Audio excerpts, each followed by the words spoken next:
thank you all for coming out on an early Saturday morning. I know Saturday mornings are premium for many of us. For a lot of people, it's the only potential sleep-in morning, especially those of us that work Monday through Friday, and then Sunday's not a sleep-in day.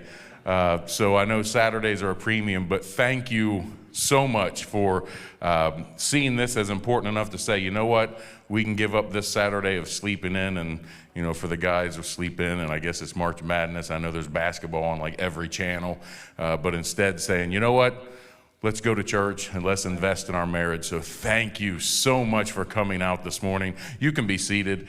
Just wanted to take a moment to welcome everyone. How many had fun last night? I enjoyed last night.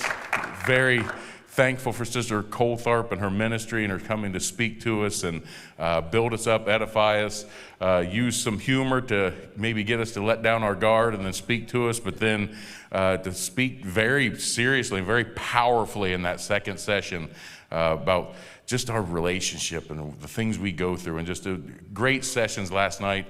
And I hope we're going to have the same today. We're going to open up our first session here with a panel. So I'm going to invite our panelists, Sister Coltharp, Pastor Enzi, and then our discipleship pastors, Brother Seth and Sister Angie Moore, are going to come up, and they're going to be taking questions from my wife and I, who are going to be asking them some probing and difficult questions to have them answer. And we all have questions in marriage. None of us are experts. Even if you've been married 40, 50 years, the reality is, I hope you're still learning, and I hope you're still asking questions. And I know I don't have it all figured out. My wife would say, absolutely, he doesn't have it all figured out. So I know we're still learning. And so I wanted to get a panel. We've done this in prior years separately with the men and then with the ladies. So I thought this year, since we're really focusing heavy on marriage, let's have a marriage panel and let's ask married questions about what we go through as couples.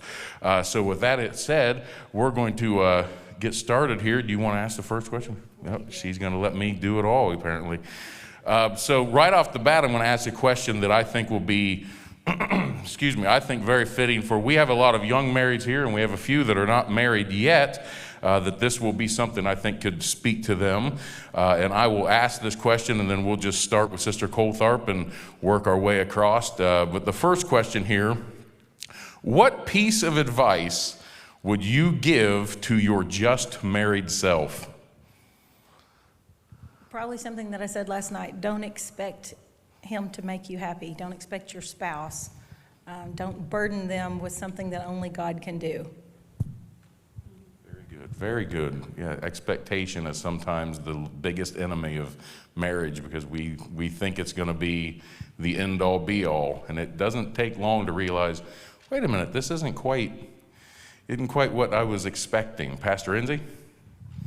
I'll just follow up on that. I think just those expectations, understanding that there are no perfect marriages because there are no perfect people, and you're bringing together two imperfect people, so that's not going to create a perfect marriage. But it is possible to have a good, healthy, strong marriage, and that takes that work and investment.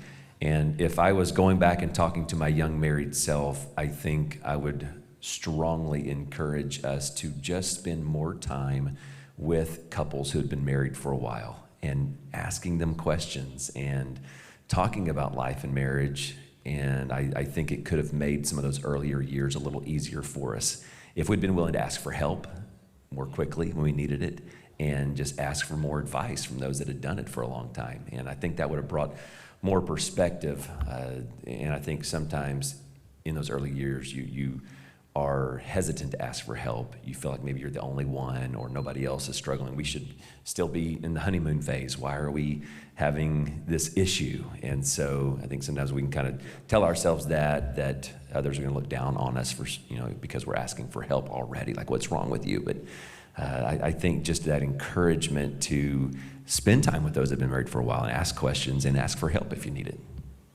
Absolutely. Asking for help is key. We've said it many times. Ask for help when the problems are still small. Don't wait until the fire has gone to full-blown dumpster fire proportions. Try and tamp it out when it's a little bitty problem. Pastor Seth, Sister Angie?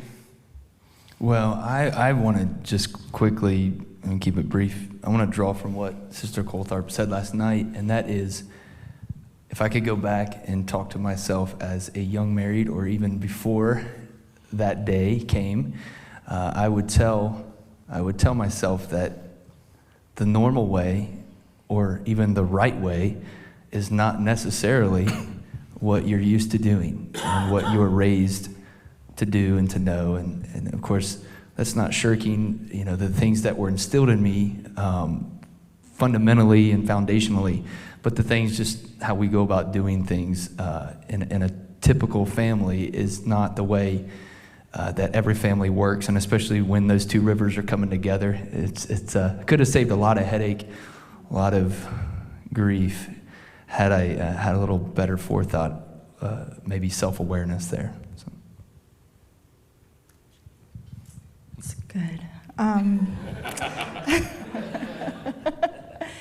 No, for myself, this might be a little bit more personal or maybe more revealing, but I wish that I would have known that it was okay to see a therapist or to get help before I entered into marriage, and not wanting him to be that person for me. And because I know that I came with a lot of baggage just from childhood experiences, and I wish I would have taken care of those things before entering, or at least started the process of healing before entering into marriage. So good. Very, very good. And something I would like to add to, I don't know, do I just turn around and look at you guys like this? This is kind of awkward. For like the ladies in here, don't assume your husband knows. Don't assume that they can read your mind. One thing I have learned is that he shouldn't just know by like the look on my face, because a lot of times as women, we'll just kind of express it and we give these subtle hints like, I'm fine, I'm really fine. And we know that, and they're like, okay, and then they go to bed. And then you're sitting there laying in bed stewing and angry, and I know you guys are smiling because you know it's true. So don't assume that they understand and know what you are going through. Tell them. Be honest with them. Be open. It's gonna have some rough evenings, some rough nights, but when you are honest with them and you just tell them, it took me a long time to learn that.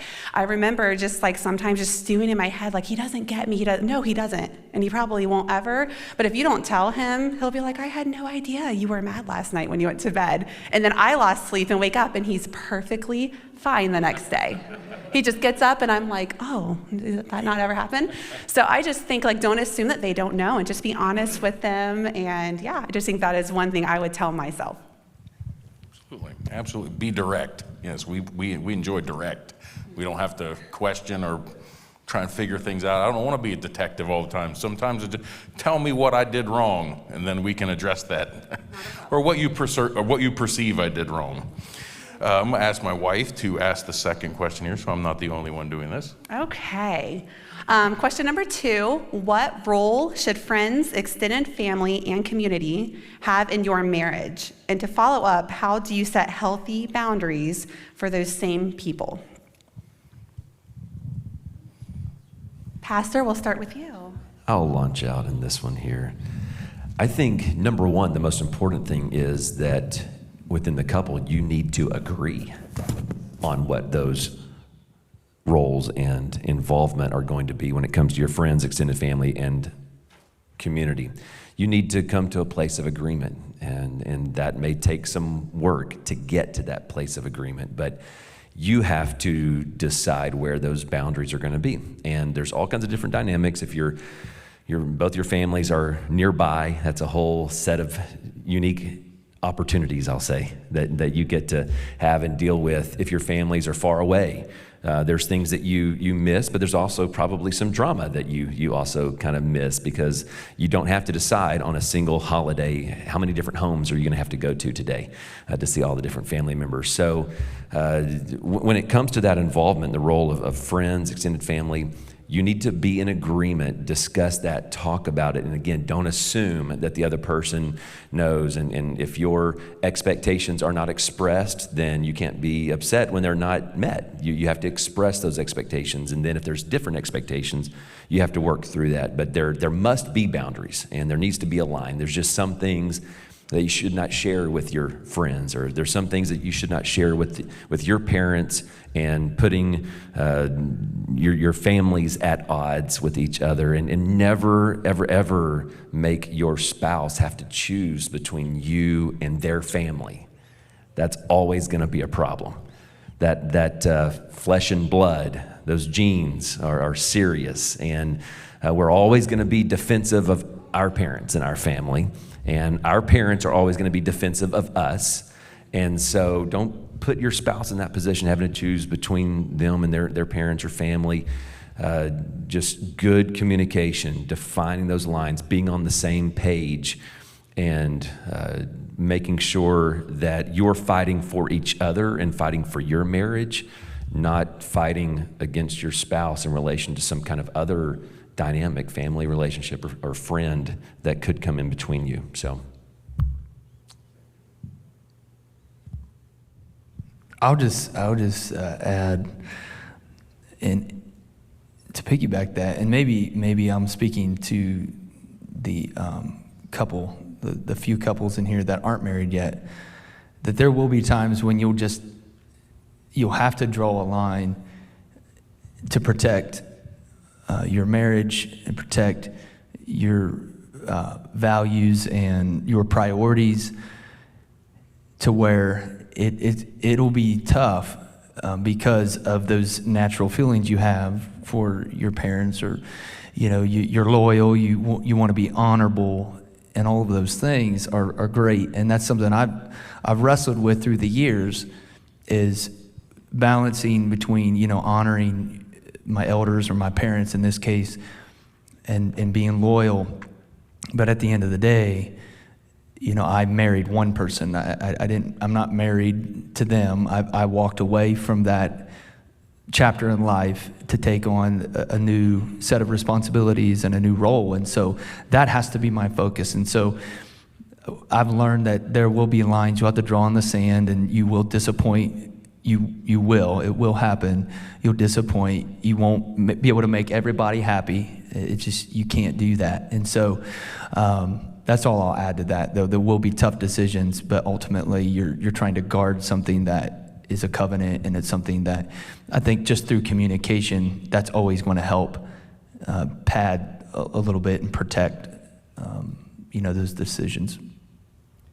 I even think that through, listening to this and thinking about this question, and I know this is a marriage session, but it hurts my mom heart a little bit, because I always go back to my kids and I think, you mean I have to be that way with Judah? I have to release Judah to somebody else? What? So through this, I'm also learning as a mom how to handle that situation when that situation arises with my children. Hopefully there'll be healthy boundaries, and we can keep a healthy relationship that way. But also, I'm more of an introvert, and I'm okay with me, myself, and I, and just my crew. And Seth is kind of halfway in the middle there. There's a name for it, but I don't know what it's called. So just really talking through that and seeing where we can compromise and meet in the middle. And it's funny because I feel that way. I feel like I'm okay with just it being me and not really having friends. Well, I have friends. You know what I mean? Like an introvert, I have friends, but I'm not calling them up and saying, hey, let's meet here, let's go here. Like, I'm good knowing that they're my friend and they've got my back when I need them, and vice versa. But we were invited to a Christmas party in December, and with everything inside of me, I wanted to say no, because it just makes me so nervous and uncomfortable. But my husband was all about it, and we went, and it was one of the best times that I've had in a very long time. And being around other couples and like-minded people was very beneficial spiritually, mentally, emotionally, just having that like-mindedness and being able to play games, and then we minister to one another. So those things are needed. So even though you might have different personality types, you can come to an agreement and talk about those things and honor each other's perspectives. I would say it's always the right thing to do the right thing. So when it comes to parents, I'm on the other side now. I have one child who's married and one child who wants to be married very soon. And if she says yes, he will be. But I have to let my kids know that they need to treat me as if I am healthy. And if Christmas at my house is what we have planned, but somebody's mom has had a stroke and they're going to need to switch and go be over there with Christmas, that means it's going to be 3 years of no Christmas at my house but we decided to go over and be with the other family. And my children don't need to say, oh, but my mom might be disappointed, or oh, they don't need to worry about how I'm going to react.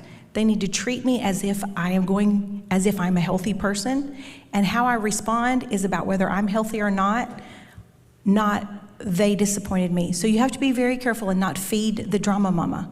And the drama mama could be the drama daddy or the drama daughter-in-law. So you don't feed into unhealth. So if you have someone who is unhealthy and everybody's tiptoeing around them, that person has no opportunity to change, because everyone accommodates them. And so I would just say, one of the most powerful things that I ever heard was someone who said, and therapy's a great thing. I want to tell you, therapy is, a good therapist is just someone who has studied patterns of human behavior and can help you see things you can't see yourself. It's not magic, it's not voodoo. They can't, change your life, but sometimes they can help you see things that you're not seeing yourself. Always, of course, through a Christian perspective and biblical worldview, a biblical lens. Don't just go to any old wonky person. But when someone said, treat them as if they were healthy, and how they respond is on them. Don't accommodate the drama. Don't tiptoe around it. And one time my husband said to me, I said, why didn't you say XYZ to me years ago? Why have you let me do this thing why? And he said, Rachel, it wasn't worth it. I had to live with you. And if I confronted you on this, you made my life miserable because you pouted and you sulked around. And he was like, it just wasn't worth it to me. I was willing to put up with the pain of it, for 10 years of my, unhealthy behavior, because he's a non-confrontational person. So don't be my husband. That's what I would say. Don't tiptoe around the drama mama because it's going to make your life uncomfortable for the next 3 days or 3 weeks. You do what's right. And then you just ignore their wonky behavior and you just go on and you go ahead and go to sleep.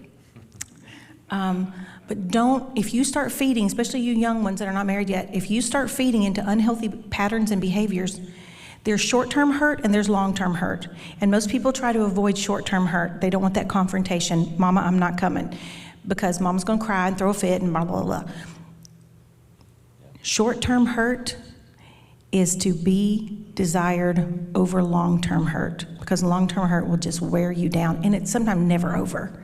So confront it head on, and men don't speak hint, so you can't hint, just tell it.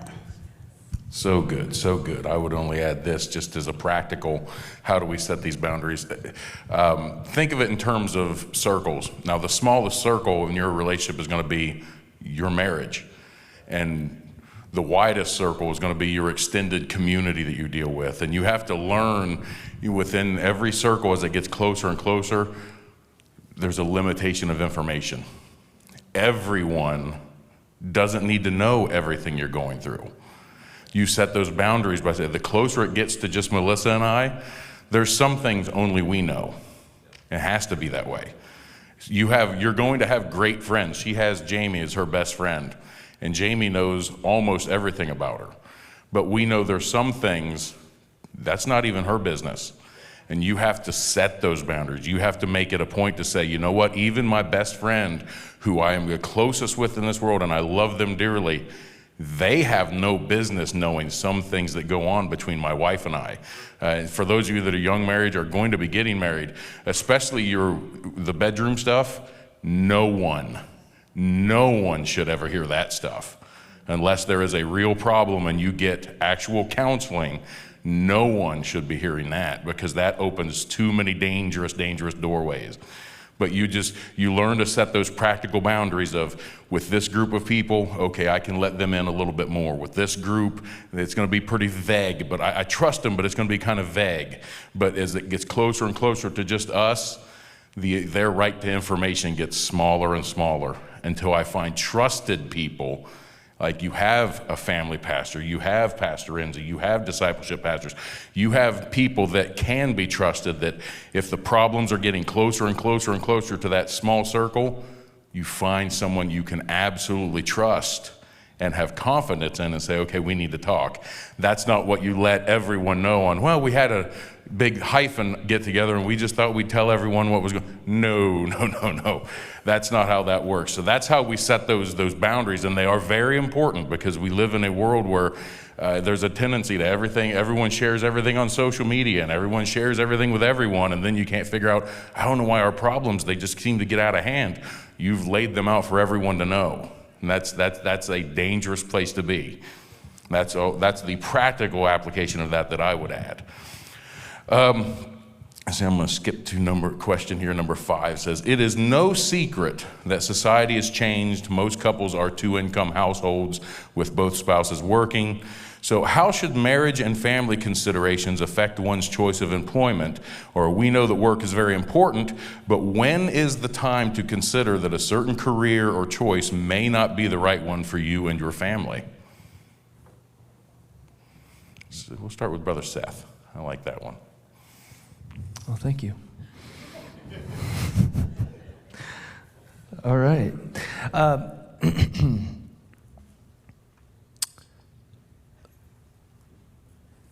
I think from the time, growing up, I just felt like it was incumbent upon me, and probably more so, once I got married and kind of was able to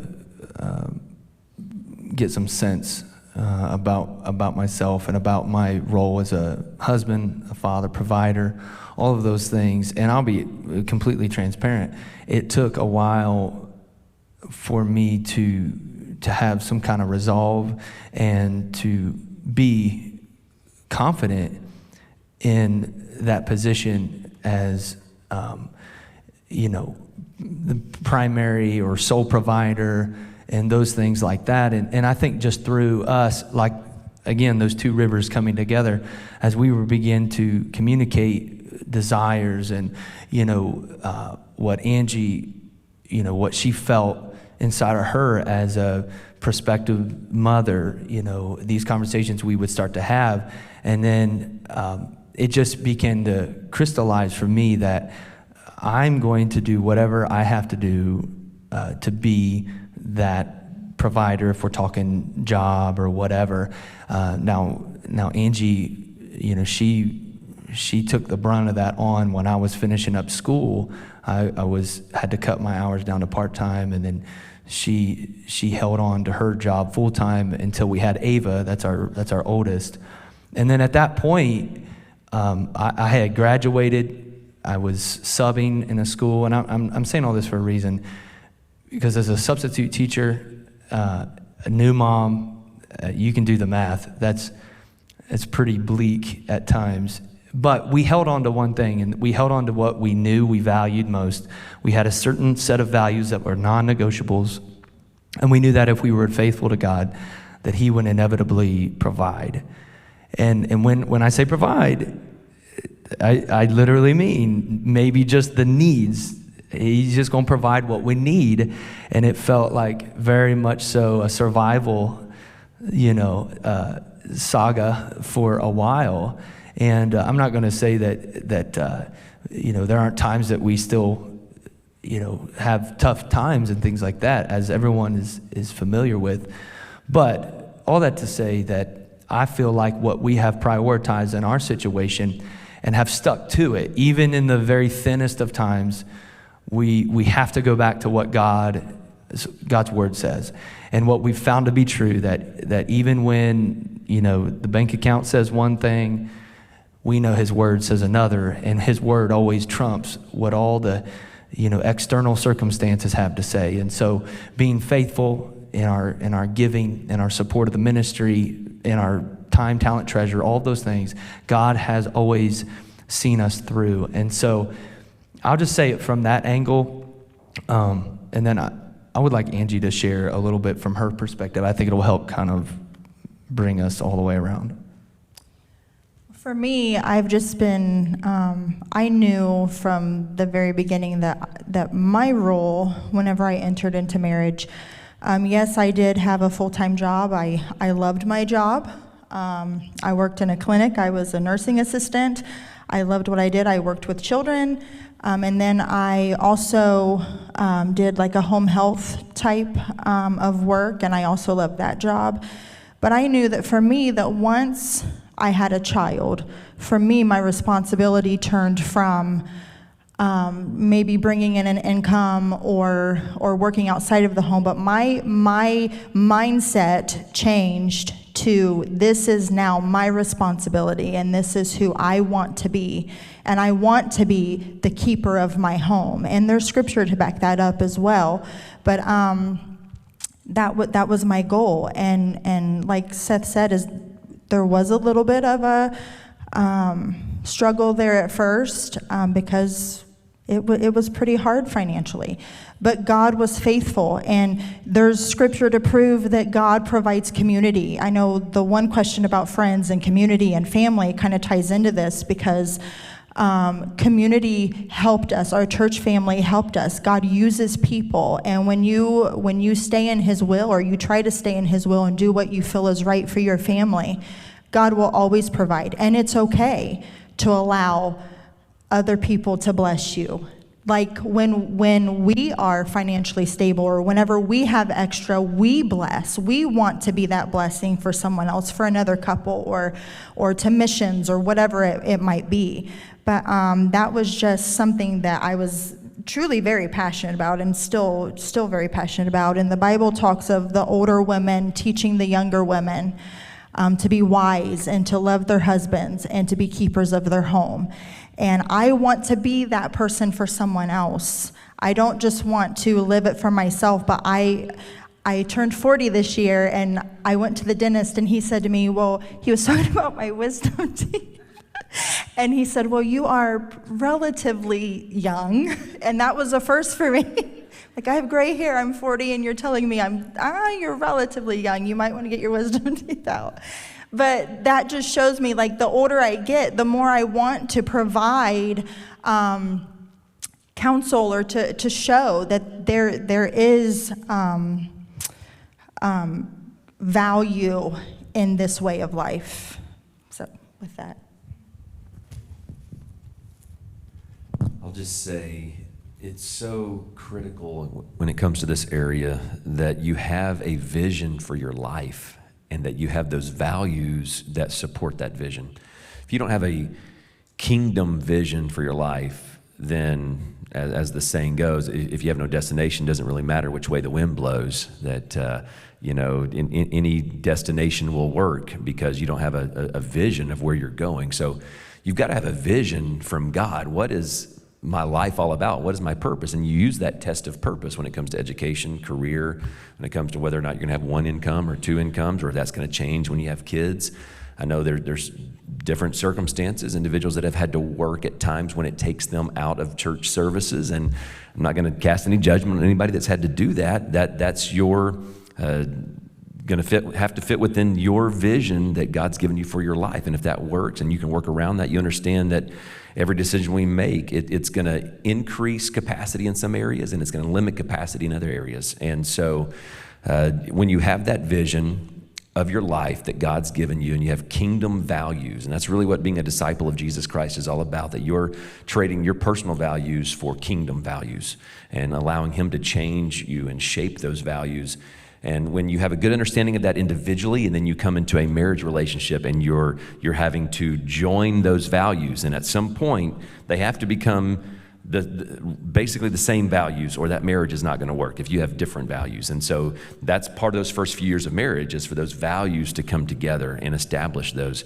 And so there's got to be good communication about that. You need to define what is the God-given vision for our lives, our marriage, our family, and then what are the values that support that, and use that as the test of purpose when you make those decisions about a career, because more money doesn't equal more happiness. We heard that last night. It may just create more opportunity for challenges and struggles. And so a career change that pays more but takes you out of church more or away from your family more, there are just some things that are not worth it. You couldn't pay me enough to do something that's going to limit my God-given purpose or take me away from my family or hurt those most important relationships. Doesn't matter what the number is. It's not enough.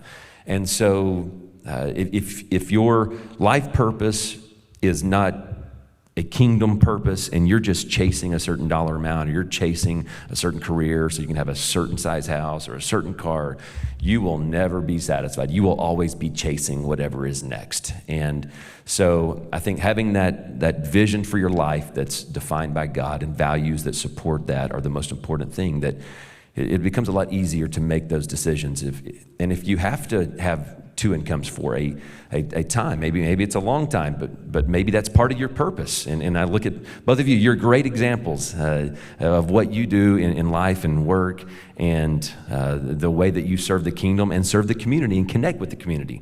And so I think it's beautiful, but it's got to work within your vision that God's given you for your life, your family, and ultimately the kingdom.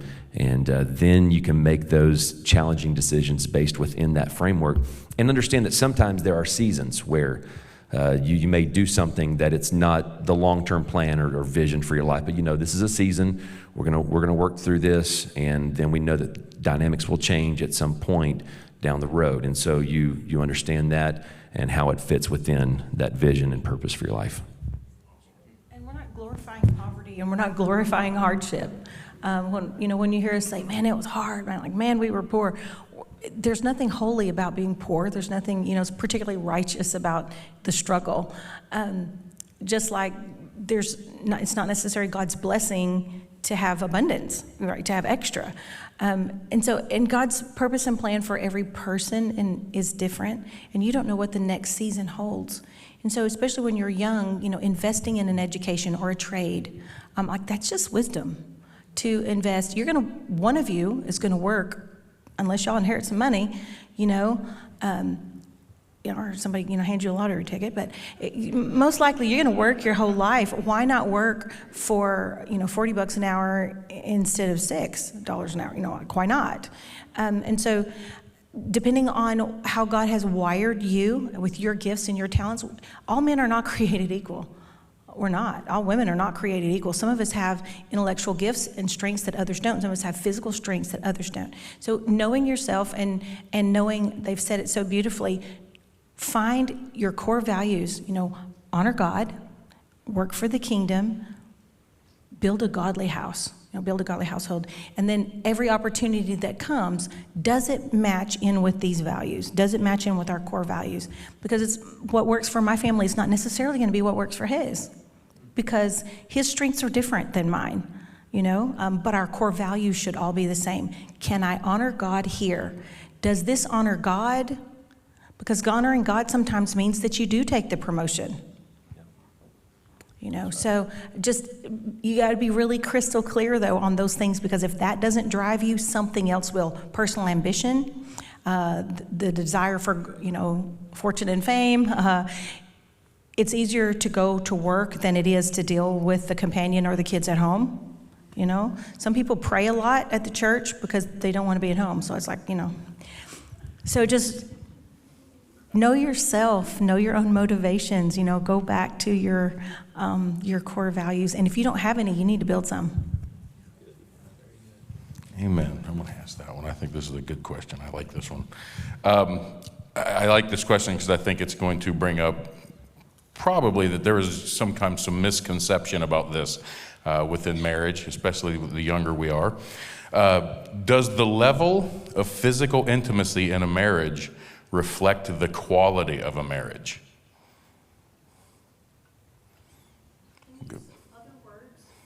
I feel like this is a low. How often you go to the ATM reflect on how quality the marriage is? Okay, that's complicated.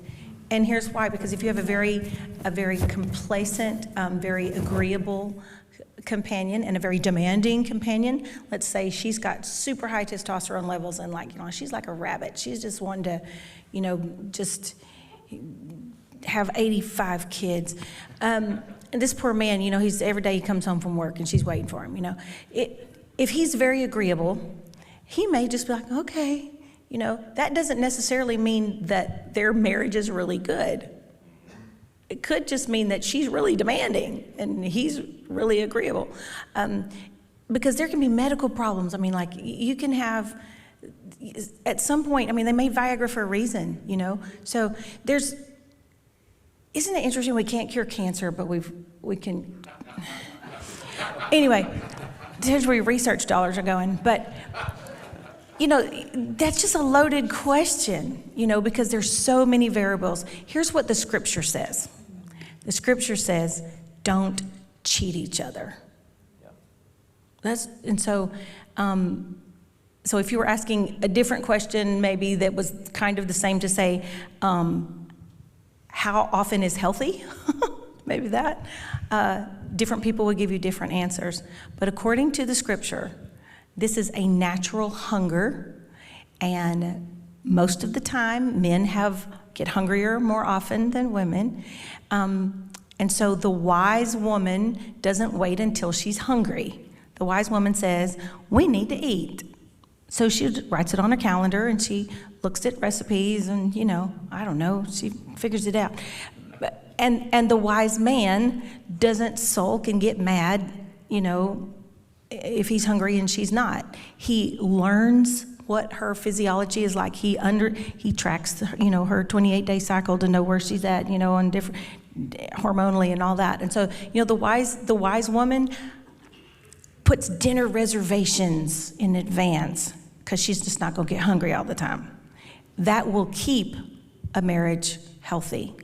And a wise man won't sulk and pout and fuss and talk to his friends. You want to kill romance, talk to your friends about what you like and what you don't like, and no more dinner if she hears that you're talking to your friends. So how often is healthy? From what I have read and understand, 3 times a week is very healthy, really healthy. But for some people, it may be less. So again, you need to talk to each other and have clear expectation. If he wants dinner every other day, 3 times a day, whatever, he's going to have to adjust. He's going to have to adjust his expectations a little bit, and she's going to have to, make more dinner reservations possibly than what she would just naturally on her own. Yes, and that is what I was getting at. I'll allow for other comments there, but you were dead on why I asked it was we can think we're having a lot of relations and fun, so everything must be great.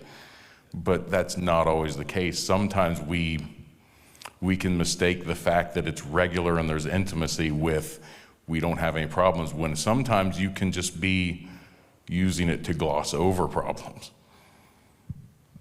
Very good. I would just add here, this is one of those areas where the Bible talks about not comparing yourselves among yourselves because it's not wise. And whether that's comparison because you actually are talking about it, which I would say is not wise, and comparing your physical intimacy with what you are hearing somebody else talk about in their marriage, which is, again, it's just not wise to do that. But it's also not wise to compare your physical intimacy in your marriage with what you think others are having, what you think is the norm, or what you think society or culture or anybody else is telling you is the norm. That both of you have to come to a place of understanding of what is healthy in your marriage, and that's where good communication comes in and good expectations that have been communicated. And I wish Rebecca was here to help answer this question, because she has some great comments in this area that she'll share a lot of times, whether it's in marriage counseling or in premarital counseling. But she'll talk about not using physical intimacy as a weapon, that in the sense that you can withhold it as a means of punishment because, well, I'm not happy with them, so I'm going to withhold this and start using it as a weapon. That there is some responsibility to each other, even when we're not getting along, that there should be some physical intimacy, but it also doesn't fix everything. Just because you've had physical intimacy doesn't mean everything's okay. And that, okay, well, now we're fine, and that fixed all the problems and issues we were just having. No, that's not the case. There's still maybe things that you need to work through. And so, yes, it can be an indication that there's a problem, but just because there is some physical intimacy doesn't mean that there's no issues or no problems in the marriage. And physical intimacy, that is a big term that even those whose love language is physical touch, it begins with that holding of the hand, or just that physical intimacy, I think, is much more broad than just what happens in the bedroom. And so those are important aspects of that. I think it's Dr. Kevin Lehman, maybe, who has a book or video series or something. He talks about that sex begins in the kitchen. And, the husband doing the dishes. A wise husband will figure this out, that there's some things you can do that help in this area that have nothing to do with what is actually going to happen in that area. I looked at Carson and Hannah because when on our premarital counseling, I mentioned that book by name, said there's good stuff in that book, and understanding that everything doesn't start when you walk home and you're the caveman says, now. No, that's not how this is supposed to be. It starts in the little things you're hopefully doing throughout the day and the week, and you're building up to show that there is a love and a desire there. All right. Any comment from Pastor Seth and Sister Angie? Good. Nothing. All right, we will ask, this is our final question, and then we will take a short break, but I'll let my wife, do you want to ask? All right, last question, number 9. How have you kept the romance and fun in your marriage? And how does romance look different over the years? We'll start with Seth and Angie, since they didn't have any comments on the last one.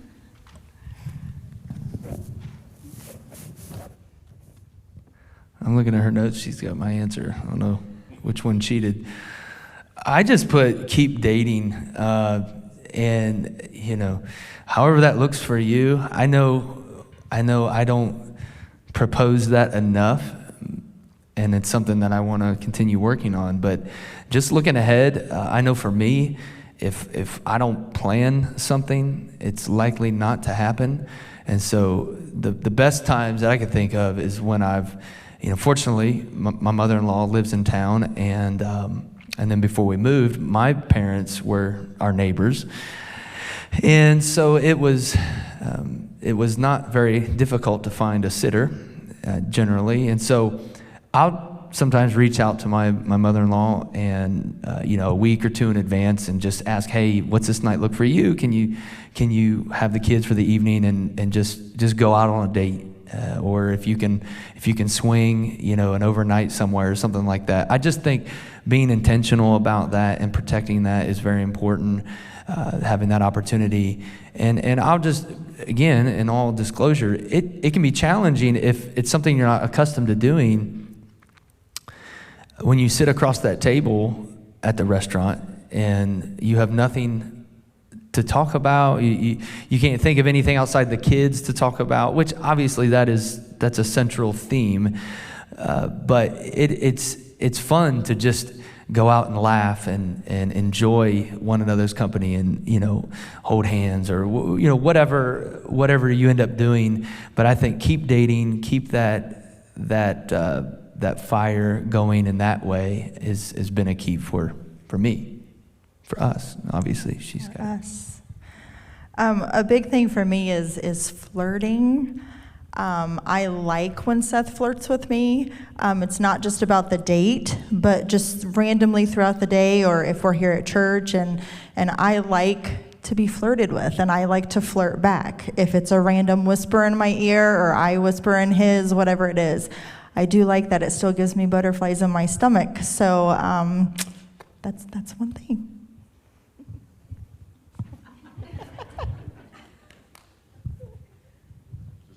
You know, I don't know that I do this particularly well. You know, if I have weak areas, and I do, this is probably one of them. And it could be just the season, you know, that I'm in right now of, you know, right now I'm caring for an elderly parent who is possibly dying, you know, so right now, there's not a whole lot of butterfly romance going on, you know, in my life in the last, I would say, you know, 6 months-ish. So I want to answer the part about how does it change over the seasons.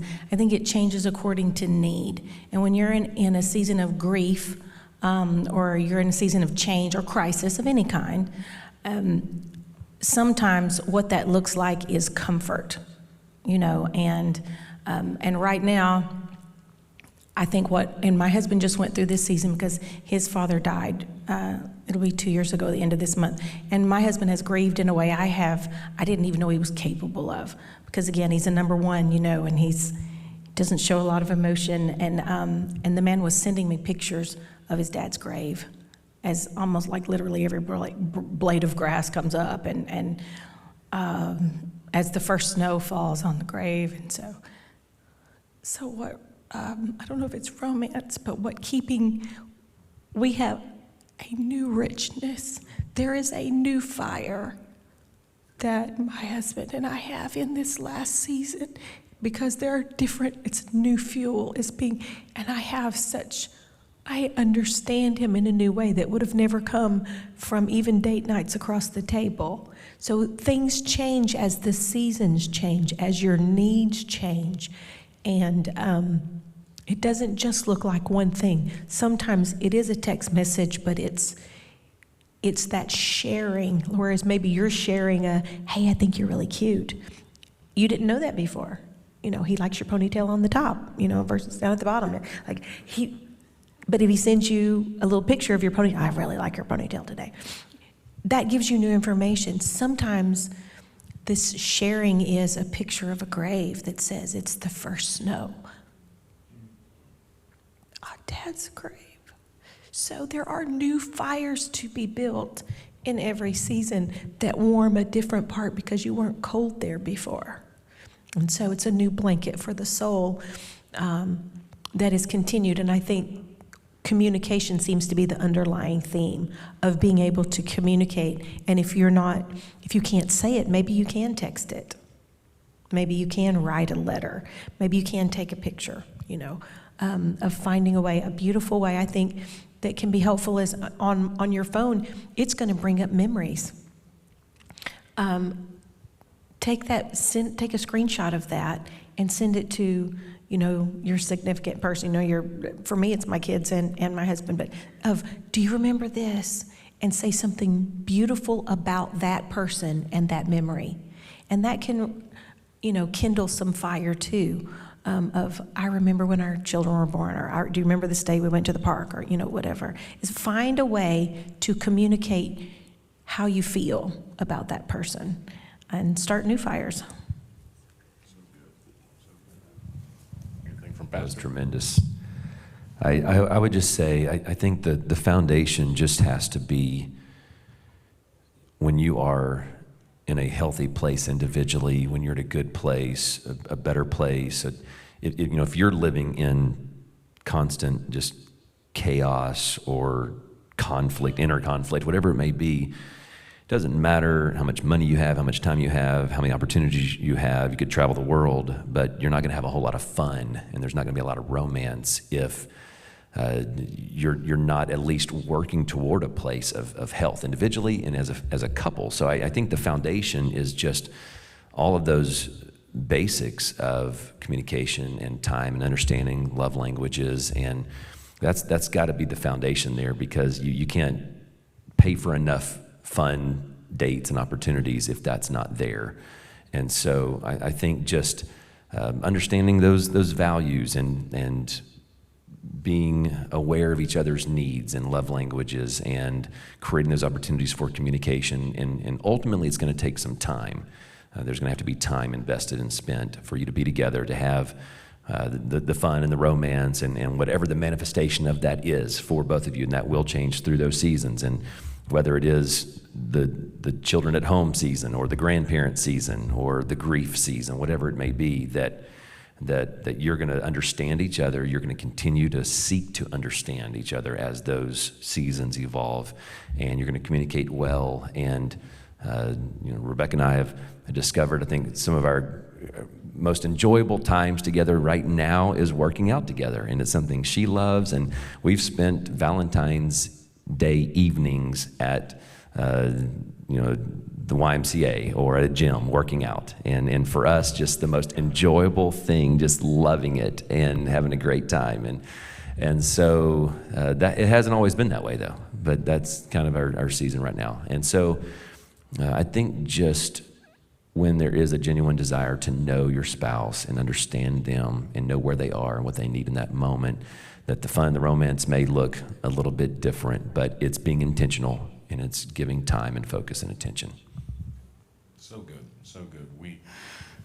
When we did Better Together class, one of the lessons we talked about was how relationships evolve, but sometimes we forget that romance evolves too. What was romantic when you were 17, 18 dating, when you get a little bit older, those things are still cute, but romance evolves also. We have a Blink camera where we can see what the kids are doing at home.